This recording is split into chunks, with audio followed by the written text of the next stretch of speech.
we're going to get into solutions for atherosclerosis, but also the causes.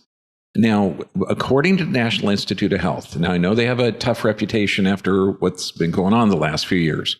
So their theory, atherosclerosis, is a disease in which plaque builds up inside of your arteries. Arteries are blood vessels that carry oxygen-rich blood to your heart and other parts of the body. The plaque is made up of fat, cholesterol, calcium, and other substances found in the blood.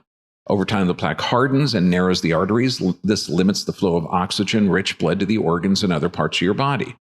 Atherosclerosis can lead to serious problems, including heart attack, stroke, or even death. And again, according to the NIH.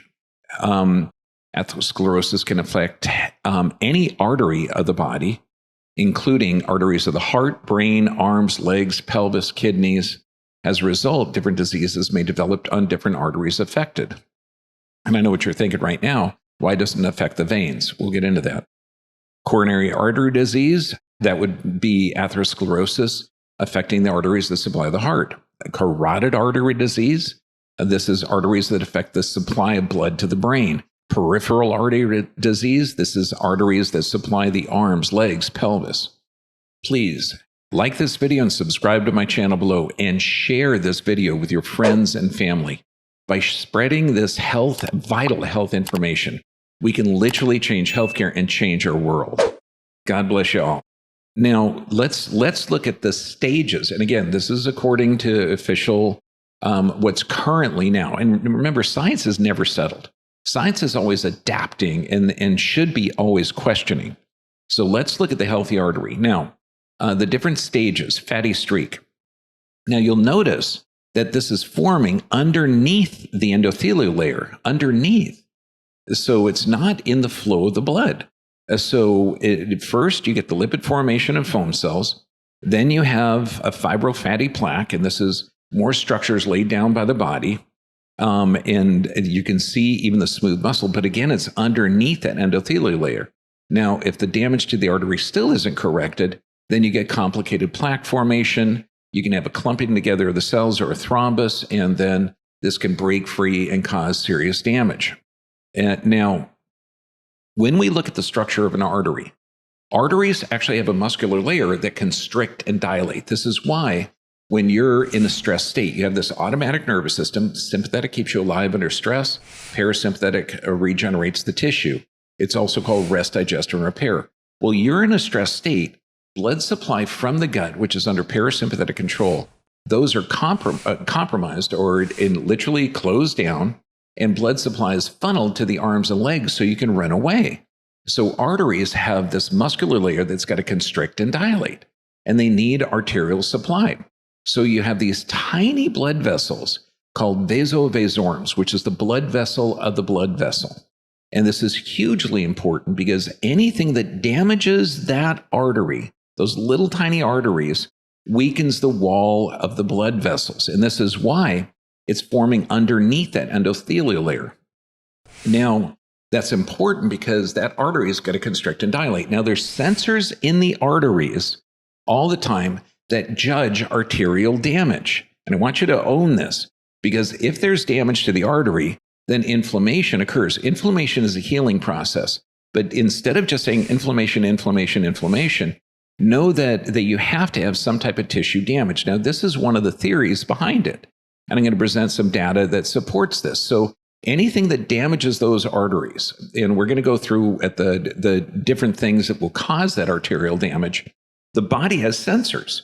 Because if you break the artery in your leg, okay, and it starts bleeding, you're dead in 5-6 minutes, maybe 10 minutes tops.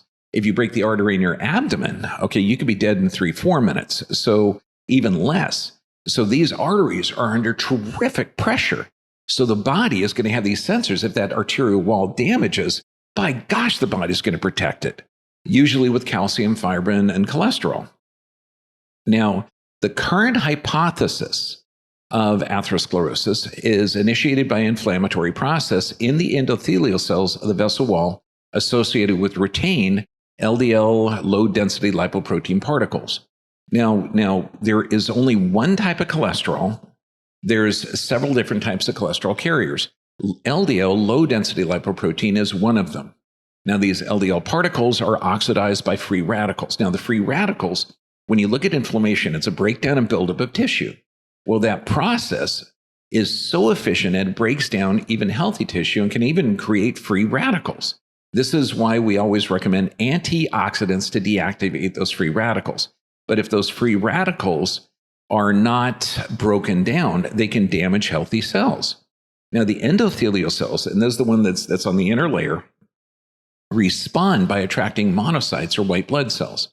Now, the white blood cells penetrate the arterial walls and transform into macrophages. Macrophage, macro means big, phage means eater. So these are big eaten cells. Now, the macrophages ingest the oxidized LDL particles, which form specialized foam cells.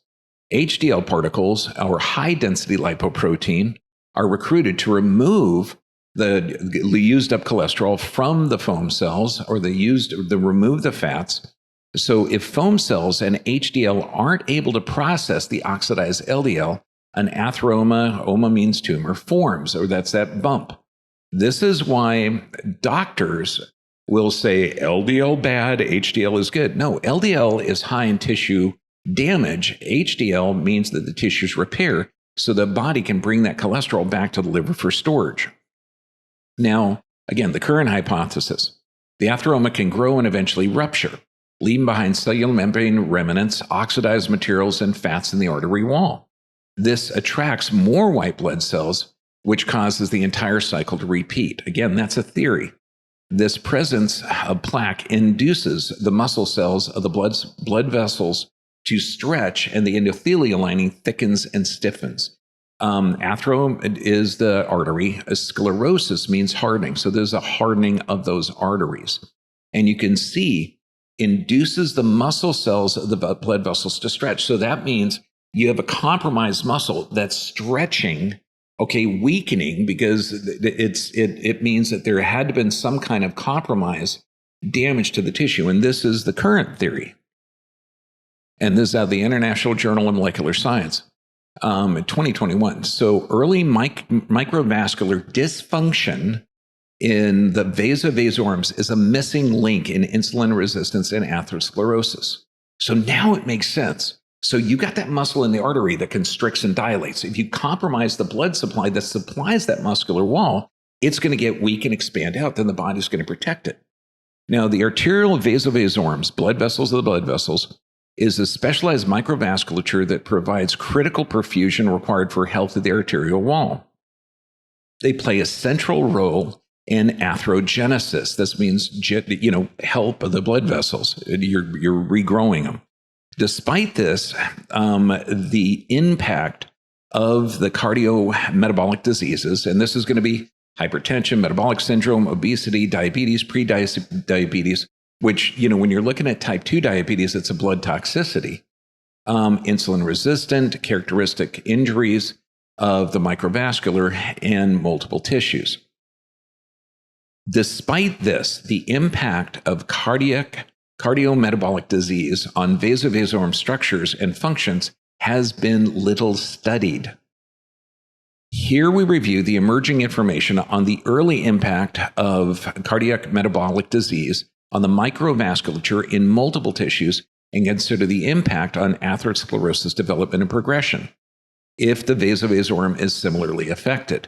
So now they're looking at the tissue damage that causes it. So all those blood toxicity issues, could that be damaging those microvasculatures, leading to an unhealthy artery? And then that means the body is protecting itself with that plaquing. Here's another one out of the Journal of Circulation, vasovasorums in normal and diseased arteries. Conclusion, the accumulating data link the expansion of the adventitial vasovasorum to the neointima formation and the atherosclerotic plaquing development and growth, whereas their regression is accompanied by a reduction in neointima and plaque growth, yet the precise mechanism linking these processes remains elusive. That's why this is a new theory or a design, because the original one where the plaquing just forms, it doesn't take into account that the damage to the microvasculature. Quote, this is in part both because vascular diseases and the adventitial response to injury are multifactorial. Hence, vasovasorbs can affect a wide variety of events.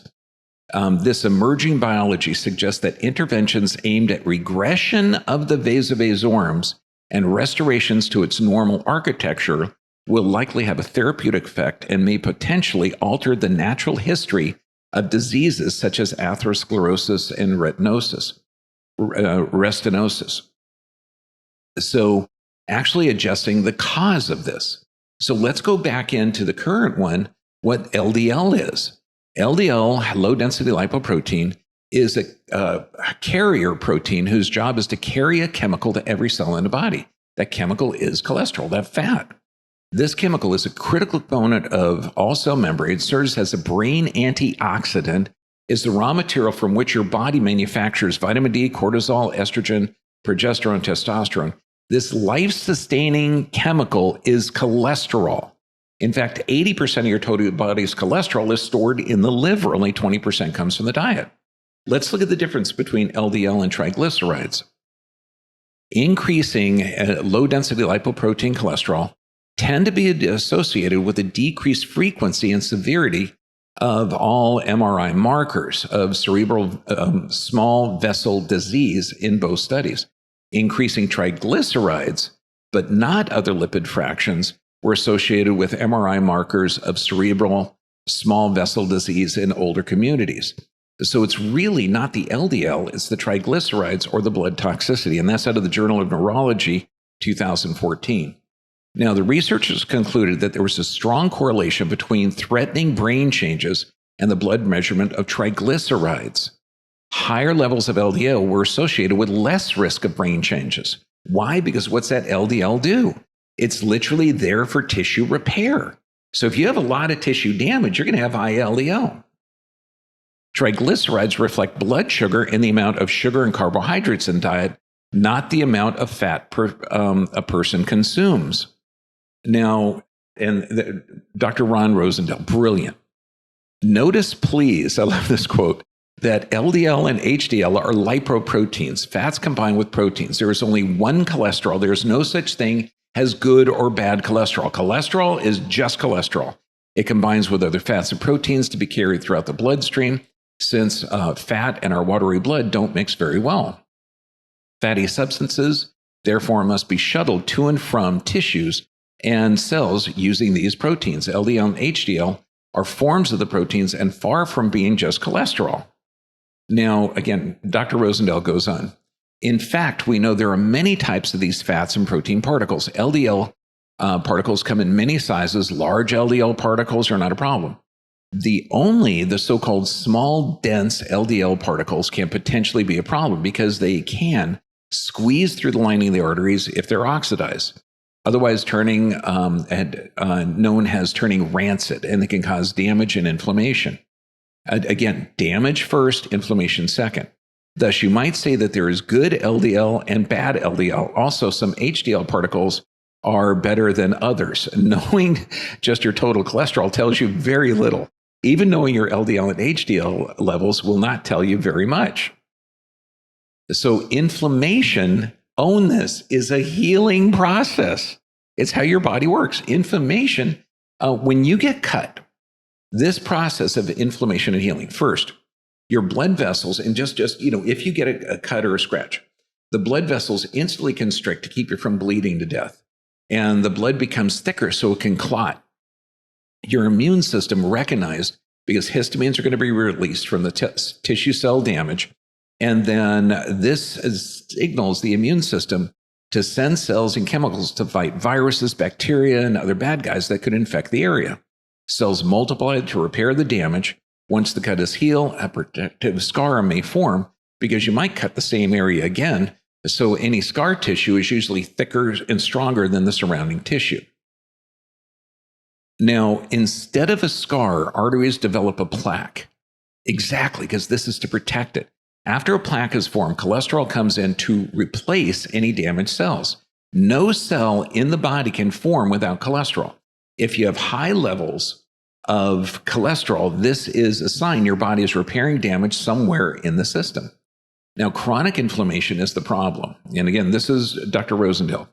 quote, if excessive damage is occurring, such as it's necessary to distribute extra cholesterol through the bloodstream, it would not seem very wise to marry lower cholesterol and forget about why it's there in the first place. It would seem much smarter to reduce the extra need for the cholesterol, the excessive damage that is occurring. That's the reason for the chronic inflammation. So what is damaging the tissue? That's the key. It's not the repair process. Here's out of the Journal of Circulation. Ischemic, that means low oxygen, vulnerability of the myocardium without prior atherosclerosis-derived myocardial damage. An abrupt occlusion of the coronary artery is a common cause of sudden death. It often leads to acute myocardial infarction or exacerbation of chest pain. That's a heart attack. Extensive studies in experimental animals and increasing clinical evidence indicates that autonomic nervous system activity has a significant role in modifying the clinical outcomes with coronary occlusion. Now, what is this automatic nervous system? It's in two parts, and it's located in 3 different areas. Craniosacral is called the parasympathetic nervous system. It's located in the upper neck area and the sacrum area. Now, this is also responsible for resting, digesting, or repairing. Now, when this is activated, blood supply goes to the gut for resting, digesting, and regeneration, and it funnels from the arms and legs. And this is activated at night and when you're in a resting state. The sympathetic or fight or flight is located in the thoracic and lumbar area. Now, this keeps you alive under stress. So if I drop a brick on your foot, you're not in a relaxed state. You're in a stress state. So, and I was doing this when I was teaching human dissection. I'd take somebody with light-colored eyes and I'd say, what's the connection between the hand and the eye? And everybody's looking scared. I'd squeeze this area between the thumb and the index finger to initiate a painful response. And instantly you see the pupils dilate. Why? Because when you're in stress, you want more information coming into the eyes. So, but I also said, under that painful stimulus, what just happened to the heart? Well, the heart rate elevated. What happened to cholesterol? Cholesterol elevated because you're in stress. So you need more stress hormones. And cholesterol is the precursor to every glucocorticosteroid, mineralocorticosteroid, sex hormone, epinephrine, norepinephrine, cortisol. Everything is made out of cholesterol. So heart rate goes up, blood pressure goes up, blood sugar goes up because you got to run away from danger. That means the liver is breaking down glycogen down to glucose. And this decreases blood supply to the gut and decreases immune system function. So you're not functioning correctly, or you are functioning correctly based on stress. Now, causes and decreased parasympathetic or vagal activities. What causes that decrease in your body's ability to regenerate? Okay, that's the bottom line. You've got a nervous system, and every human being has 2 switches. One switch, you're alive under stress. The other part, you're regenerating. High blood pressure is not a disease. It's a chronic state of stress. And that means that you're in a sympathetic dominant state. Smoking, obviously, with all the chemicals in tobacco, okay, you can be damaging the lungs, putting your body in inflammation, and damaging and putting chemicals in your bloodstream. Diabetes, 95% of all diabetics are type 2. And what is this? Where population is exposed to toxic foods, processed food products. Medication can cause some damage. Physical and emotional stress. All of these are going to put that body in a fight or flight, decreasing that parasympathetic activity. This signals the vasomotor centers of the brain to change the blood pressure by dilating or constricting blood vessels, decreasing or increasing the heart rate and abnormal heart rhythms, because the heart has 2 nerve supplies, parasympathetic and sympathetic. Sympathetic is in the top of the thoracic area. Parasympathetic is located up in the upper neck area. So now when you look at this is the natural off button. Same patient here. Obviously, there's a structural deviation, but when you look at the top of the thoracic area, we're looking that this patient here has significant structural deviation. But also, look at the top of the thoracic area. We're looking at a significant right rotation. This is a patient facing us on both sides. And that right rotation is from the irritation of the trapezius muscle. And this is huge.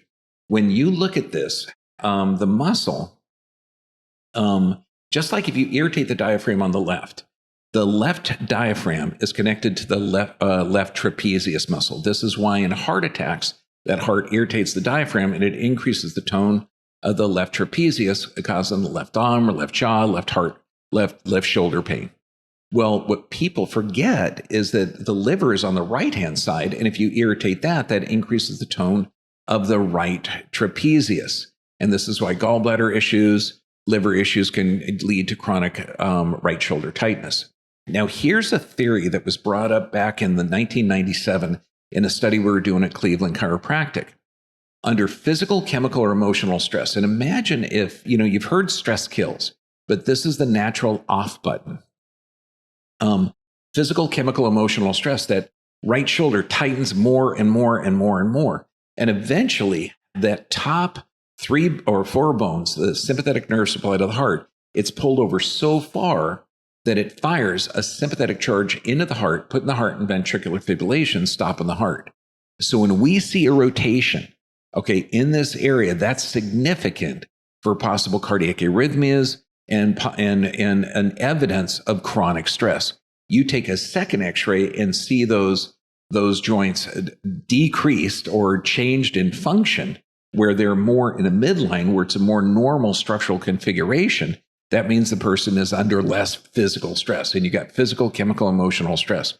So that's a clue that the body, that there is some type of stress response, and this could lead to cardiac symptoms. Now, here's a great patient, okay? Now, 56 years old, 15 years of medications, high blood pressure medications for 15 years, and other things. Obviously, we're looking at a physical stressor. So what do you get for joint pain? Pain reliever, nonsteroidal anti-inflammatory, or Tylenol. He wasn't breathing good, so got steroids, indigestion, Prevacid, or an antacid. And we know those things also cause cardiac arrhythmias, but let's not talk about that. High blood sugar, type 2 diabetes, metformin. He's in a stress state, so we got constipation. He's taken cholesterol-lowering medications, muscle relaxants for neck, Ambien for sleep problems, Viagra for sexual dysfunction, Prozac for depression. I mean, this is mind-blowing that this is considered medical care. What we do is we look for the physical, chemical, and emotional stressors. And why not just fix the problem? Now, this is only correcting, you're seeing here a correction of the physical stressors. What you're not seeing here is we had to change his sleep patterns. We had to clean up his diet. We had to get him to 2 to 3 healthy bowel movements a day. And we also had to change his emotional component so we could get out of that stress state. Physical, chemical, and emotional stressors have to be addressed. So when we talk about the 5 keys to health, proper nerve supply, this means good autonomic function so your body can regenerate and adapt to stress. You need a balanced automatic nervous system or autonomic nervous system. Regular exercise. You got to move every joint every day. Proper nutrition. This means you're going to be eating the same way your great-great-grandparents ate.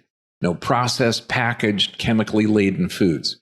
Healthy, organic, free range, and frozen organic is nearly as good. 95% of the antioxidants has fresh organic. So there's a lot of good choices out there. Sleep is when the body regenerates. That's super important. And then prayer and meditation. Prayer and meditation gets you in that parasympathetic nervous system, but also your body's more energy than matter. A lot of religions say that you're made in the image and likeness of God. So having that moment every day, a few times a day to connect with God is brilliant. It literally, every study involving prayer shows it works better. And it's vital. Your body is designed to live here. So make sure you post your comments and questions down below, and we'll get to as many as we can. And we're gathering several questions the first few days after this goes up online. And God bless you all. Stay healthy, my friends, and let's take care of each other.